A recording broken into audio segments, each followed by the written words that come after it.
Hello friends, welcome back to my YouTube channel magic of cooking. तो friends, आज के चले एसेছি পনিরের একটা রেসিপি নিয়ে। আর আজকে করব পনিরের একদম ঘরোয়া একটা রেসিপি। এখানে আমি নিয়ে নিয়েছি পনির, আর পনিরগুলোকে ভালো করে আমি ওয়াশ করে নিয়েছি। এবার পনিরগুলোকে নুন আর হলুদ গুঁড়ো দিয়ে মেখে নেব। তো নুনটা দিয়ে দিলাম আর দিয়ে দেব হলুদের গুঁড়ো। তো আজকে কিন্তু পনিরটা আমি একদম হেলদিভাবে করব, মানে একটা পাতলা ঝোলের রেসিপি করব আজকে পনিরের। তো নুন হলুদ দিয়ে আমি পনিরগুলোকে একটু ভালো করে মেখে নিলাম। আর এই রেসিপিটা করতে যা উপকরণ লাগছে সেগুলো একবার দেখে নিই। এখানে আছে আলু, এখানে মাঝারি সাইজের দুটো আলু আমি ডোমো ডোমো করে কেটে ভালো করে ধুয়ে নিয়েছি। আর লাগছে এখানে ঝিঙে। তো দেখুন, এখানে আমি ঝিঙেগুলোকেও কেটে নিয়েছি, কেটে ভালো করে ধুয়ে নিয়েছি। তো ঝিঙেগুলোকে আমি এইভাবে গোল গোল করে কেটেছি। আপনারা চাইলে কিন্তু ঝিঙেগুলোকে একটু লম্বা লম্বা করেও কেটে রান্নাটা করতে পারবেন, আপনাদের পছন্দ মতো কেটে নেবেন। তো আজকে হবে ঝিঙে আলু দিয়ে পনিরের একটা পাতলা ঝোলের রেসিপি।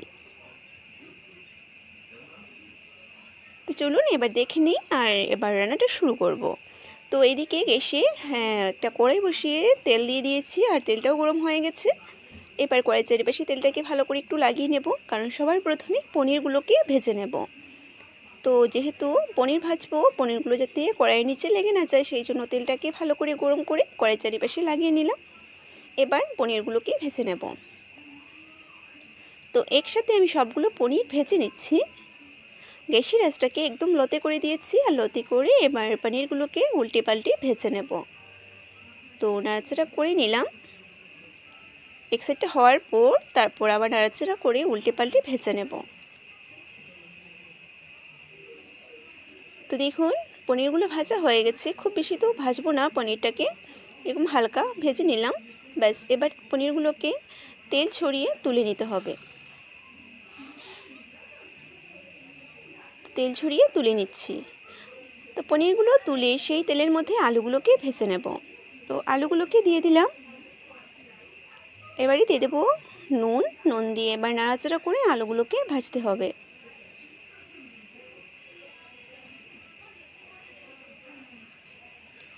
তো একটু নাড়াচাড়া করে এবার ঢেকে রাখবো, যাতে আলুগুলো অনেকটা সেদ্ধ হয়ে যায় ভাজা হওয়ার সাথে সাথে।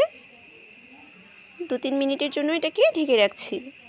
তো দেখুন, 2-3 মিনিট পর ফিরে আসলাম, আর আলুগুলো ভাজা হয়ে গেছে।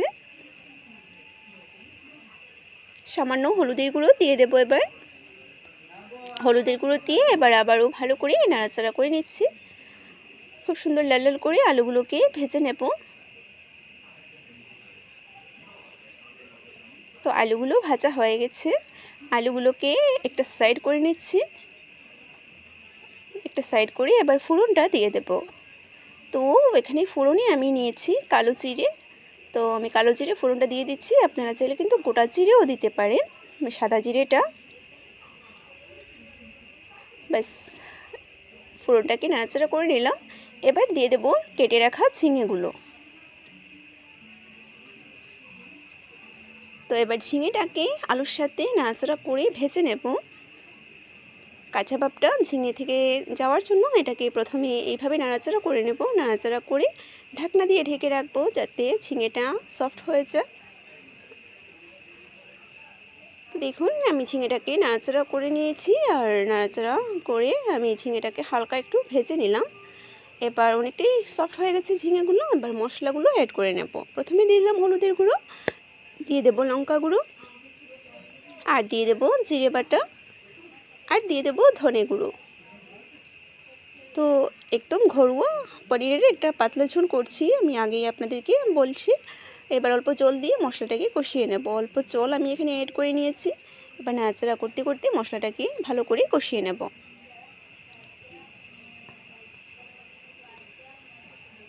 তো দেখুন, মশলাটাকে কষিয়ে নিলাম। ব্যাস, এবার এখানে আমি গরম জলটা অ্যাড করে নেব।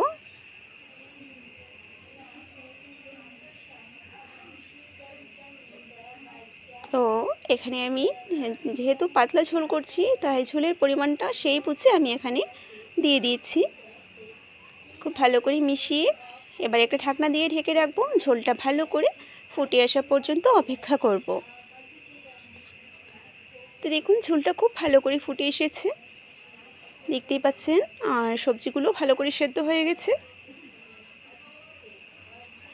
এবার দিয়ে দেব ভেজে রাখা পনিরগুলো।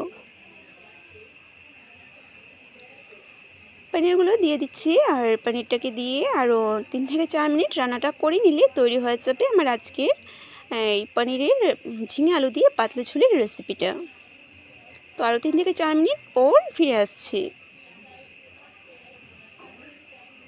তো ফাইনালি দেখুন হয়ে গেছে আমার আজকের এই পাতলা ঝোলের তরকারিটা, ঝিঙে আলু দিয়ে পনিরের পাতলা ঝোল। কত সহজে আর কত সামান্য উপকরণের একটা রেসিপি আজকে আমি করে নিলাম। তো এবার দেখুন আমি একটা পাত্রের মধ্যে নিয়ে নিয়েছি। তো কেমন হয়েছে বন্ধুরা আমার আজকের এই পনিরের রেসিপিটা। পনিরের একটা পাতলা ঝোলের রেসিপি আজকে আমি শেয়ার করলাম। ভালো লাগলে লাইক করবেন, শেয়ার করবেন, আর সাবস্ক্রাইব করে পাশে বেল আইকনটিতে ক্লিক করে দেবেন, যাতে আমার চ্যানেলে আপলোড করা ভিডিওগুলো সবার আগে আপনাদের কাছে পৌঁছে যেতে পারে। আবার চলে আসবো আপনাদের সামনে এইরকম নতুন নতুন রেসিপির সাথে।